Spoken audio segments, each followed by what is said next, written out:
에베소서 2장 11절에서부터 22절까지 말씀.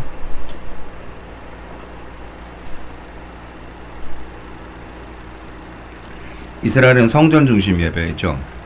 그리스도의 부활 승천 이후에 성전 중심이 무너지고 이제 그리스도인이라 칭하는 자들은 더 이상 회당에 들어갈 자격을 못 얻어요. 그리스도인. 네.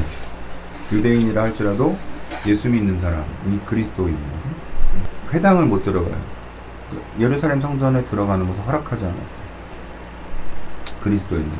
그러니까 이 사람들이 회당에서 어디 모이지 못하니까 자 예배 초소를 정해서 모이기 시작한 것을 우리가 이제 초대교회라고 부릅니다. 정확하게 하면 초대교회는 특별히 어떤 특정한 장소라고 지정하지 않았어요. 때로는 그러니까 주로 이제 부자들 집, 부잣집, 뭐 마가 같은 경우가 이제 대표적인 예가 되겠죠. 하루 일과가 끝나면 대부분 저녁에 와서 모여가지고 매일같이 이제 말씀을 나누고 또 한 사람이 일어나가지고 오늘 내가 무슨 말씀을 읽었는데 이 말씀은 그리스도께서 이렇게 말씀하신 내용인 것 같다. 우리는 하나님을 이렇게 섬겨야 된다. 그러면 앞으로 우리는 어떻게 그리스도의 윤례를 가르쳐야 되는가. 그 중에 이제 또 대표적인 사람이 고린도 교회에서는 아볼로라는 사람이 있었죠. 성경이 있었을까요? 예, 있긴 있었어요. 왕의 서고에. 예, 특별한 사람들 외에는 거의 볼 수 없는. 그때는 이제 지금으로 말하면 쪽지복음이죠. 예, 책 한 권이 아니고 이렇게 종이 이렇게 서로 나눠서 쓰던 시절이 대부분 이제 구약을 그래서 어떻게 해요? 외우죠. 외워서 가르칩니다. 교회가 이제 그렇게 형성이 됩니다. 그래서 교회는 어느 모임의 장소가 아니라 모여 있는 그 모임 자체를 교회라고 부르게 되었습니다. 이게 이제 이후에 되다 보니까 그 교회가 건물을 상징하는 것처럼 되어버렸어요. 뭔가 교회를 하나라도 더 늘리고 자리를 더 만들면 그 자리를 하나님이 채우실 거다라는 공식. 맞아요? 그래도 의자 몇 개 더 갖다 놓으면 하나님이 그 자리에 사람을 더 채워놓을까요? 믿음으로 의자를 더 갖다 놓으시길 예수님을 축원합니다. 그렇게 해서 의자에 사람을 채우는 교회들이 많이 있어요. 실제로 믿음을 그렇게 썼어요. 하나님 또 그 믿음을 쓰시면 그 믿음을 들어 쓰십니다. 어쨌든 간에 뭐 하나님 이 자리를 채우겠습니다 하고 믿음으로 선포하니까 그 자리가 또 채워지는 그런 역사들이 있죠. 그러나 결론적으로 그것이 과연 잘한 일이냐라고 질문해보면 그 딱히 잘한 일이라고 말하기는 좀 그래요. 그래서 그 자리에 앉아있는 사람이 다 구원을 받습니까? 그래서 교회가 그렇게 해가지고 건강해졌나요? 유명한 교회가 됐는데 그래서 그 교회 성도들은 다 성화되고 성품적으로 성공하고 예배적으로 성공한 사람이 되었습니까? 교회가 많기 때문에 교회 성도들이 많아서 그래서 그 교회가 건강합니까? 교회 성도들이 적으면 건강하지 않습니까? 우리 영혼이 건강해지는 것이 무엇입니까? 우리 영혼이 건강해지기 위해서는 우리가 신앙적으로 그런 것에 훈련이 되어 있어야 돼요. 근데 말씀은 재미가 없어요. 왜? 훈련이 안 되어 있으니까.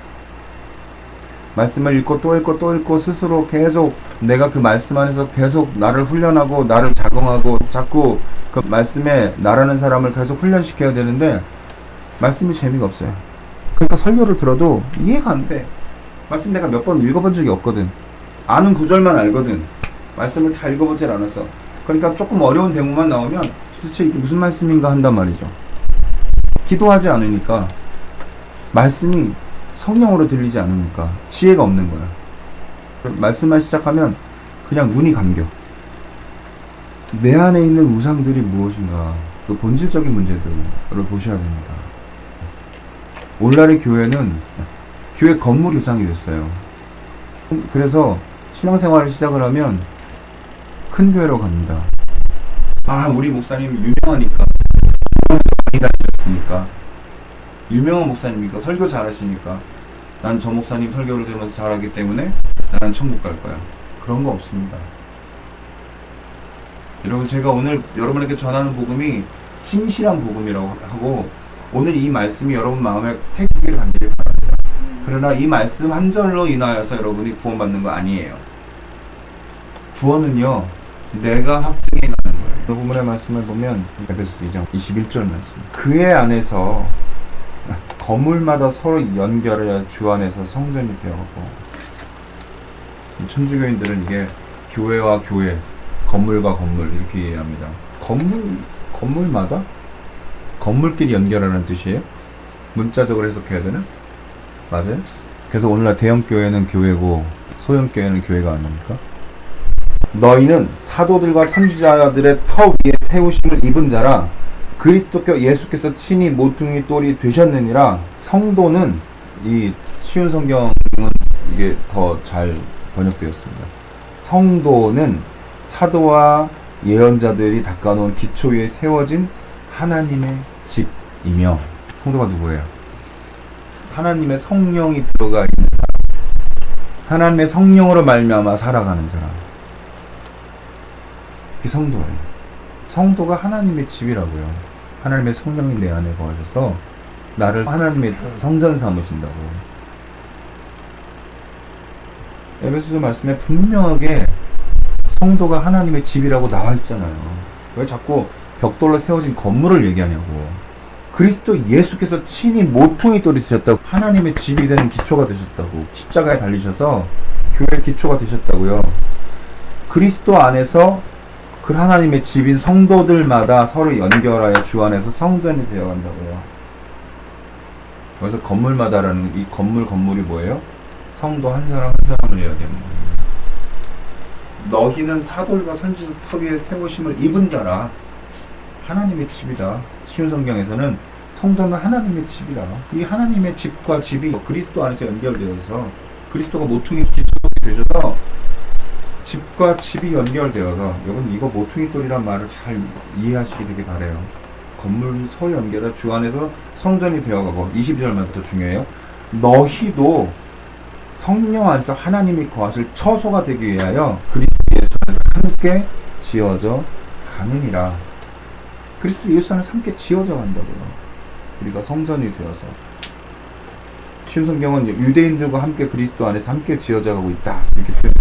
성령을 통해서 여러 이방인들, 저와 여러분 같은 이방인들도 그리스도 안에서 하나님 앞에 지어져가는 성전이라는 겁니다.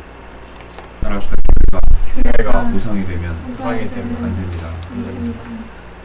결과적으로 그런 교회들이 지금 지어져서 오늘날 우상이 되는 교회들. 교회 건물이 중요하지 않습니다. 성도들이 많으면 많은 사람들이 필요한 건물도 필요하겠죠. 우리도 이 예배 장소에 사람들이 한 20-30명 모이면 여기 좁아서 있지 못하니까 좀 더 넓은 장소로 옮겨야 되겠죠. 건물을 어떻게 해야 된다, 지어야 된다, 말아야 된다, 장소의 문제가 아니에요. 오히려 좁은 장소일수록 더 믿음이 커지는 경우도 있어요. 중요한 건 내가 하나님 앞에 정말 성장하고 있는 것. 저번 주에 우리 통도하고 통하면서 그랬어요. 훈련되는 교회를 가라. 훈련시키는 교회를 가라. 그냥 집 앞에 편안한 교회 가지 마라. 편안한 것은 그냥 나를 편안하게 만들어주는 것이고 나를 성장시키는 곳이 아니다. 그런데 나를 성장시키는 교회로 가야 된다. 좀 성도가 적고 좁고 목사님이 좀 빡시게 기도시키는 교회가 있어도 그런 교회에서 신앙생활하고 그런 교회에서 성장을 해야 내 신앙이 자라는 것이라고 믿습니다. 말씀이 아무리 좋고 말씀이 아무리 특출나도 내가 기도하지 않으면, 내가 말씀 읽지 않으면, 내가 성장하지 않으면 교회가 아무리 크고 아름답고 화려해도 나한테는 필요 없는 곳이에요. 마치 200만원 월급쟁이가 200만원짜리 핸드백 들고 다니니까 뭐가 다릅니까? 나한테 맞지 않는 곳이에요. 하나님은 우리의 삶을 통해서 끊임없이 성장하기를 원하십니다. 그래서 때로는 테스트하시기도 하고 때로는 고난을 주시기도 하고 반드시 고난이 있습니다.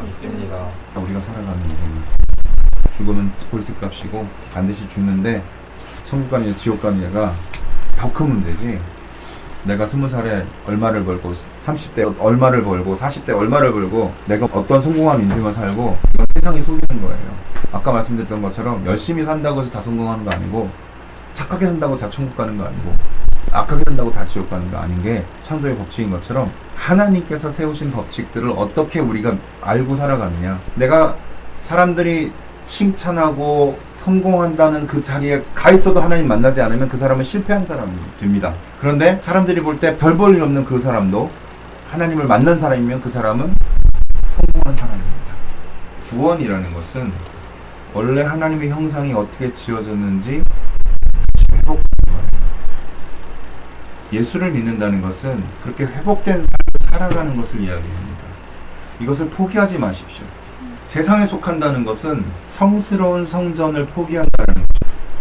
세상적인 성공을 꿈꾸고 세상적인 성공 안에서 나 자신을 내어 맡긴다는 것은 내가 성스러운 성전이 되는 것을 포기하는 것을 이야기합니다. 그러므로 오늘날 우리는 세상이 아무리 좋은 것으로 도배되어 있고 신기하고 좋은 것으로 만든다 할지라도 그런 세상을 꿈꾸지 않게 되기를 바랍니다. 거룩한 성전이 되는 것을 꿈꾸고 그 거룩한 성전을 위하여서 더 정진해 나가시는 저와 여러분 되시겠음을 축원합니다. 내 가치관이, 내 삶의 중심, 내 마음의 생각이 어디로 가 있는지, 그것이 나의 구원의 가장 큰 결정적인 요소가 될 수도 있습니다.